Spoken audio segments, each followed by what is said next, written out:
आज जो अपना चैप्टर है वो है कक्षा 10 का। इसमें आपको कुछ बता देता हूँ इस चैप्टर के बारे में। इस चैप्टर में जो अपना 2021 के लिए सिलेबस है उस सिलेबस में देख लीजिए कि अपना क्या हटा, क्या आ रहा, क्या जुड़ा रहेगा। इसमें सूरदास आएगा, अपना तुलसीदास आएगा, है ना। उसके बाद अगर हम बात करें तो ऐसे कृपाराम खीड़िया नहीं आएगा, जयशंकर प्रसाद प्रभु आएगा। उसके बाद देखें तो अपने सेनापति भी नहीं आएगा। काव्य खंड की बात कर रहा हूँ मैं सिर्फ। यहाँ पर देखें तो देव ये भी नहीं आएगा, सूर्यकांत पंडले आएगा और ये भी आएगा और ये नहीं आएगा। तो आप चैप्टर देख लीजिएगा कि अपने ये चैप्टर हैं जो काव्य खंड से कक्षा 10 RBSC 10th बोर्ड की बात कर रहा हूँ मैं। इसके लिए मैंने आपको बताया है कि जो चैप्टर पर मैंने साल लगाए ये चैप्टर आपके आने वाले हैं। इसकी मैं सीरीज स्टार्ट कर रहा हूँ। अब आप बच्चा लोग इसको ढंग से पढ़ के जाइएगा, ये बहुत इंपॉर्टेंट है आपके पेपर की दृष्टि से। तो बात करें सूरदास की। सूरदास का जन्म 1540, निधन का 1620 में हुआ था।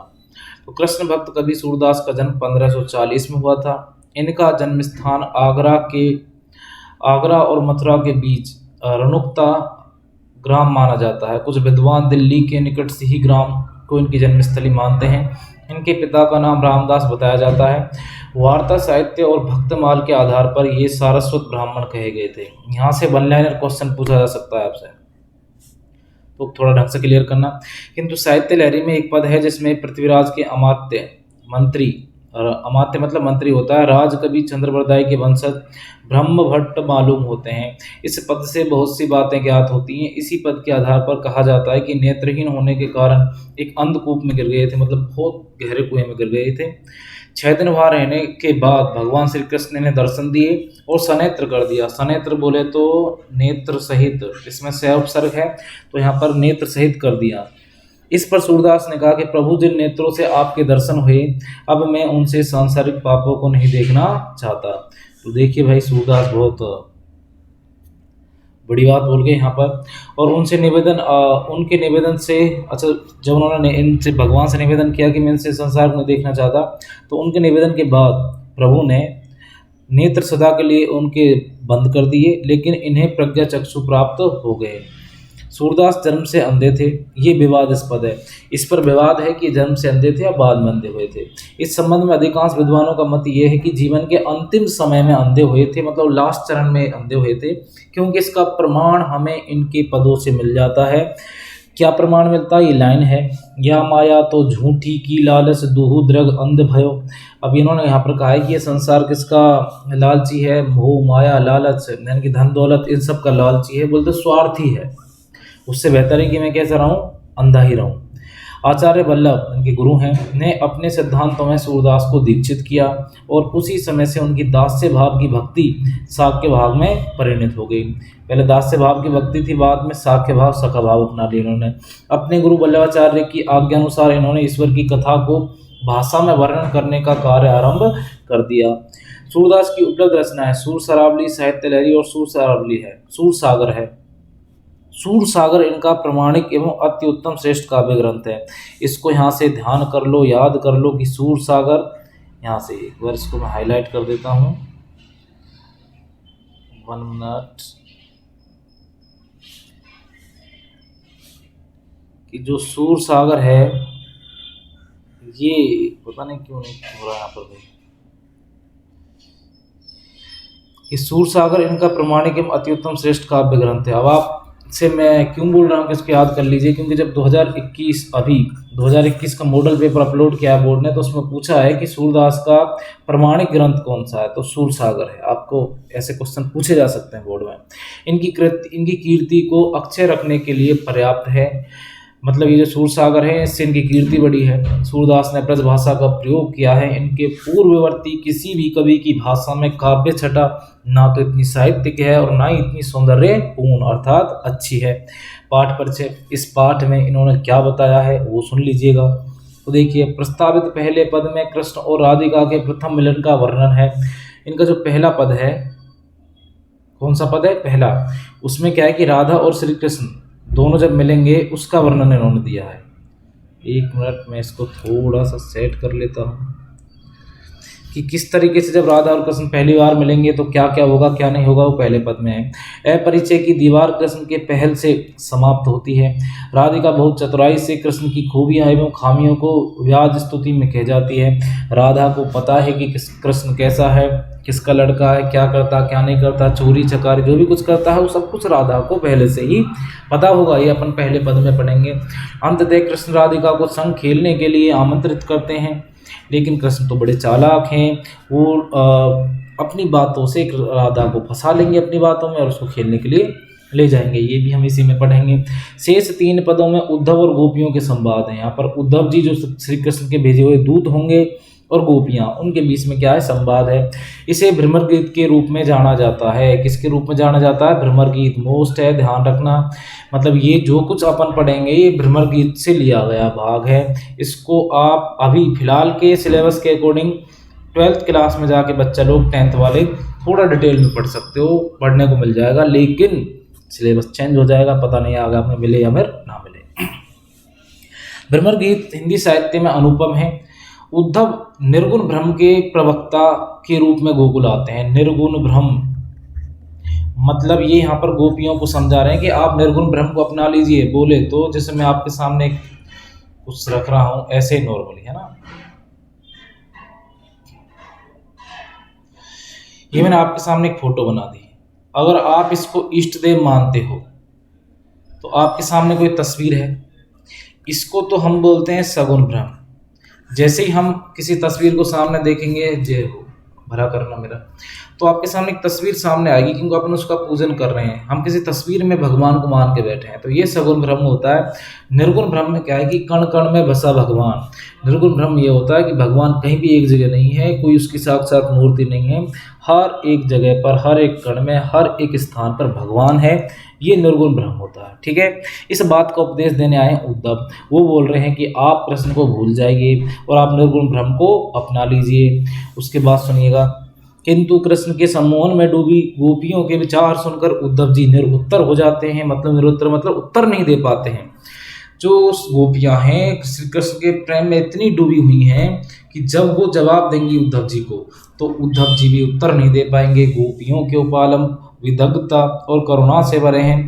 गोपियों के व्यंग, व्यंग मतलब वो कटाक्ष कर रही हैं यहाँ पर, जो जवाब देंगी वो व्यंग्यवाणों से उद्धव का हृदय छलनी हो जाता है और वे स्वयं कृष्ण में हो जाते हैं, अर्थात वो भी कृष्ण को चाहने लग जाते हैं, कृष्ण में लीन हो जाते हैं। वो भी जो निर्गुण ब्रह्म का उपदेश देने आए थे कि तुम कृष्ण को भूल जाओ, उसे भी कृष्ण याद हो गए। अब आस्था के समक्ष उद्धव के सिद्धांत फीके पड़ जाते हैं। प्रस्तावित समस्त पद गे हैं मतलब दिए गए हैं। अब इनको अपन पढ़ते हैं, इनकी व्याख्या। बच्चा लोग मैं आपको सिर्फ बोल बोल के सुनाऊंगा। अगर आप लिखना चाहते हैं इन चीज़ों को तो हर एक लाइन को मेरे बोलने के बाद आप एक एक बार अगर खुद लिख लोगे, पॉज करके वीडियो को देखिएगा, उसमें आप पॉज कर दिएगा बीच में, है ना, तो आप जहाँ तक मुझे लगता है कि इसको आराम से समझ जाएंगे। बहुत इंपॉर्टेंट चैप्टर आपके पेपर की दृष्टि से। तो मैं इसकी व्याख्या शुरू करता हूँ।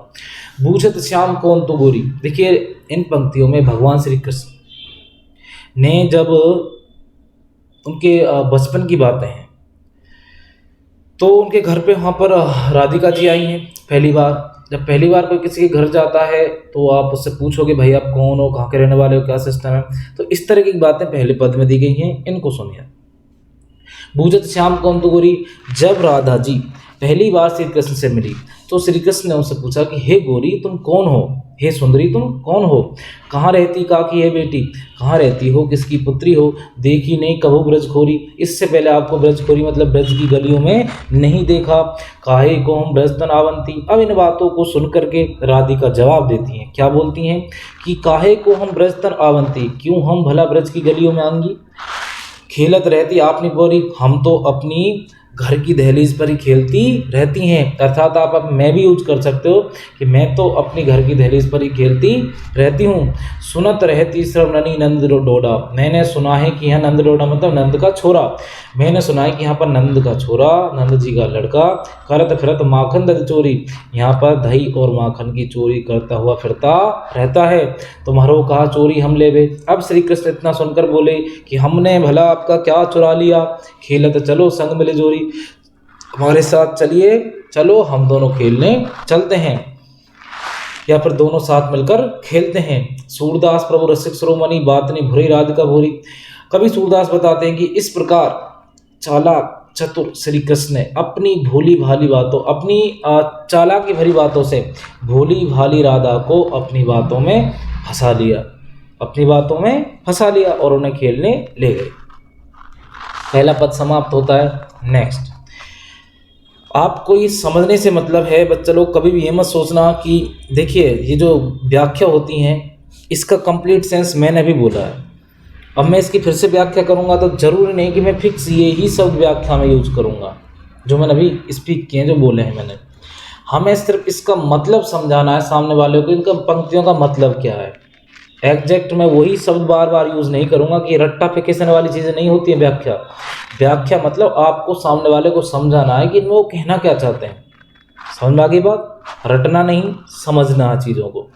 नंबर फुली मिलेंगे आपको, कभी घबराना मत कि नंबर कट जाएंगे।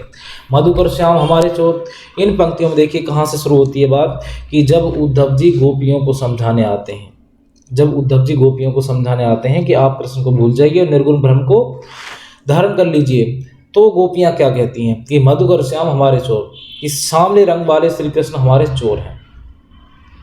मन हर लियो तनक चितवनी में चपल नैन की गोर, उन्होंने हमारे मन को हर लिया है, अर्थात हमारे मन का हरण कर लिया है। किससे? अपनी तिरछी नज़रों से। उन्होंने अपनी तिरछी नज़रों से हमारे मन को चुरा लिया है। चपल नैन की गोर मतलब तिरछी नज़रों से।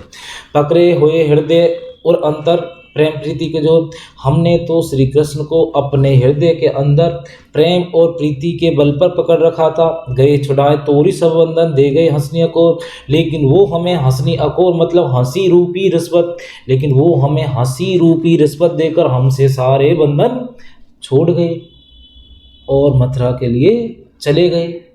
चौकी परी जागत ऋषि बीती, दूत मिले घोर, लेकिन जैसे ही हमें इस बात का पता चला, किस बात का? कि हमें हंसी रूपी रिश्वत देकर वो यहाँ से चले गए हमेशा के लिए। जैसे हमें इस बात का पता चला तो पूरी रात हमारी जागते हुए बीती। या फिर दूसरा सुन लीजिए, जैसे हमें इस बात का पता चला तो हमें एकदम चौंक गई, हम अचंभित हो गई और सारी रात हमारी जागते हुए बीती। दूत मिले घोर, और अब आप हमें एक दूत के रूप में मिले हो, अर्थात अब आप हमें एक भौरे के समान दूत के रूप में मिले हो। यहाँ पर उद्धव जी की तुलना भौरे से कर रही हैं, वो कि जो भौरा है उसको संबोधित कर रही हैं, और संबोधित करने के पीछे जिसका नाम है वो उद्धव जी हैं।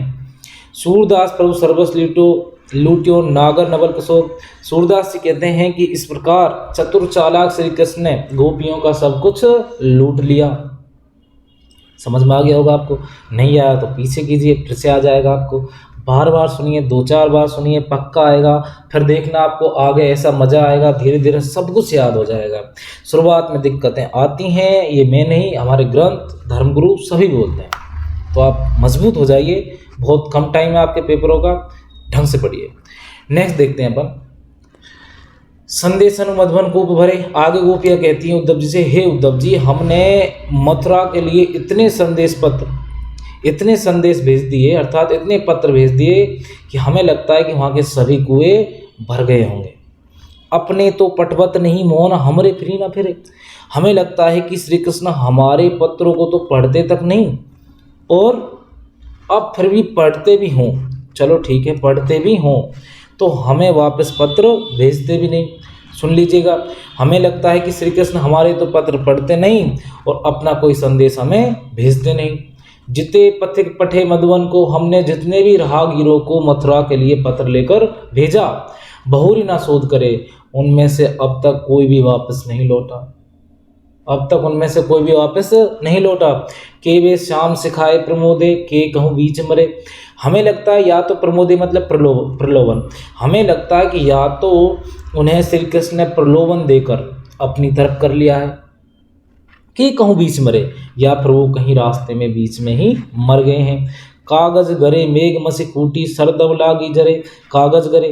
अब देखिए, जहाँ तक हमारे हिसाब से देखा जाए, या हमें लगता है कि या तो मथुरा के सारे कागज गल गए हैं, या मसी कूटी मथुरा की पूरी साई खत्म हो गई है, सरदब लागी जरे, या फिर मथुरा के सरकंडे के बनों में आग लग गई है। सरदब लागी जरे मतलब सरकंडे के बनों में आग लगना। सेवक सूर लिखन को आंधो पलक कपाट अरे, से, या फिर हमें लगता है कि जो श्री कृष्ण का सेवक है, अर्थात कौन सा सेवक, जो पत्र लिखता है, उसके पलक रूपी कपाट नहीं खुल रहे हैं और वो कैसा हो गया है, अंधा हो गया है। नेक्स्ट देखिए उद्धव मनवाने की बात। आगे गोपियां कहती हैं कि हे उद्धव जी, जिसका जो मन चाहता है वो वही करता है, इसलिए हम कहते हैं कि सभी की मन की बात होती है, अर्थात जो जैसा चाहता है वैसा ही करता है। क्यों, उसकी वजह भी बताती हैं गोपियां। दाक छुआरा छड़ अमृत फल विस्कीरा विस्खात, क्योंकि जो विस्कीरा होता है वो दाक छुआरे जैसे अमृत फलों को छोड़ करके विष ही खाता है, अर्थात जहर ही खाता है। जो चकोर को देई कपूर कोई तजी अंगार अघात, उसी प्रकार एक चकोर नामक पक्षी है, एक चकोर नामक पक्षी को आप सुगंधित कपूर देंगे, लेकिन वो सुगंधित कपूर को छोड़ करके क्या खाएगा, अंगारे ही खाएगा। क्या खाएगा, अंगारे ही खाएगा। मधुप करत घर फोरी काट में बंधप कमल के पात। मधुप मतलब यहाँ पर आ रहा है भोरा। जो भोरा होता है वो करत घर फोरी काठ मतलब लकड़ी, वे लकड़ी में छेद करके अपना घर उसमें बना लेता है। लकड़ी मजबूत होती है, सॉलिड होती है, लेकिन उसको धीरे धीरे काट काट के जो भोरा होता है उसमें अपना घर बना लेता है, और वही भोरा कमल की पत्तियों में फंस जाता है और वहाँ से बाहर नहीं निकल पाता है। अर्थात आप समझिए बातों को कि जो भोरा लकड़ी जैसी कठोर वस्तु को काट सकता है और वही भोरा कमल की कोमल पत्तियों में फंसकर वहाँ से बाहर नहीं निकल पाता, अर्थात उन पत्तियों को नुकसान नहीं पहुंचाना चाहता। किसकी पत्तियों को, कमल की पत्तियों को। तो ये उसके मन की ही तो बात है। आगे सुनिए, जो पतंग हित जान आपनो दीपक सो लपटात, उसी प्रकार पतंगा अपने भलाई की बात जानकर, अपने हित की बात जानकर, कोई दीपक होता है, जैसे मान लीजिए कोई बल्ब जल रहा है, कोई प्रकाश जल रहा है, उसी प्रकार पतंगा अपने भलाई की बात जानकर, अर्थात अपने हित की बात जानकर, प्रकाश की लपटों में आकर अपने आप को नष्ट कर लेता है। तो उसके चारों तरफ आके घूमता है, धीरे धीरे धीरे उसी प्रकाश में अपने आप को नष्ट कर लेता है और मर जाता है। तो ये सब उसके मन की बात है। किसके मन की बात है, पतंगा के मन की बात है। सूरदास जा को मन जासो सोई ताय सुहाग, इसलिए कभी सूरदास जी कहते हैं कि जिसका जो मन करता है वो वही करता है। कभी जो सूरदास जी उन्होंने लिखा है किसके ऊपर, गोपियों की वजह से, कि कभी सूरदास ने लिखा है कि गोपियां यहाँ पर कहती हैं, हे उद्धव, जिसका जो मन करता है वो वही करता है, अर्थात जिसके मन को जो सुहाता है वो वही करता है। मुझे उम्मीद है बच्चा लोगों आपको ये पूरा चैप्टर समझ में आ गया होगा। आई थिंक समझ में आना ही चाहिए। नहीं आया तो फिर से देखना। शब्दार्थ देख लीजिए। खोरी मतलब गली, ढोडा मतलब पुत्र, अंकोर मतलब रिश्वत, मधुवन मतलब मथुरा, मसीसाई अगात प्रसन्न, पोरी दहलीज, भुरई बहकाना, भोर भंवर या भोरा, शोध खोज, सरदब सरकंडों के जंगल, मैंने बताया था सरकंडों के वनों में आग लग गई, सुहात रुचिकर सुहाना, श्रवणनी कानों से सुनना, ये भी हो सकता है, तनक जरासा, सर्वस सर्वस, प्रमोदे वश में करना, प्रलोभन देना, दाख किसमिस, ये अमृत फल होते हैं अपने, दूत मिलो एक भोर से, क्या आस्य है, यहाँ पर आस्य अपना उद्धव से है। नागर नवल किशोर किसके लिए आया भैया, कृष्ण के लिए आया है। कृष्ण गौरी संबोधन किसके लिए कर रहे हैं, राधा के लिए कर रहे हैं। अब सारे बंधन तोड़कर कौन चला गया, श्री कृष्ण चले गए गोपियों को छोड़ करके। गोपियों के भ्रमर के रूप में कौन दूत मिल गया, उद्धव मिल गए। श्याम ने किसको सिखाकर वश में कर लिया, श्याम ने गोपियों के पत्र ले जाने वाले राहगीर को अपने वश में कर लिया। आगे इसमें लघुतरात्मक प्रश्न है, तो आप इन क्वेश्चन आंसर को ढंग से पढ़िएगा, जवाब दिएगा उनका, अच्छे से पेपर में पास होइएगा, यही मेरी आपके साथ शुभकामना है। आगे वीडियो को जरूर देखो, एक पूरी सीरीज मिलेगी आपको, देखिएगा अच्छा लगेगा। जितने भी आपके पदनाम से आपको कोई भी बकवास नहीं लगेगा, बकवास बोले तो आपको अरुचिकर नहीं लगेगा, सभी बहुत अच्छे लगेंगे पढ़ने में। बार बार सुनिए, आपका ना बहुत अच्छा फील होगा। तो इसी बात पर मैं ये चैप्टर यहीं ख़त्म करता हूँ। अगर आपको वीडियो पसंद आया है तो आपको भगवान कसम है, आप इस चैनल सब्सक्राइब करके जरूर जाइए। थैंक यू, धन्यवाद।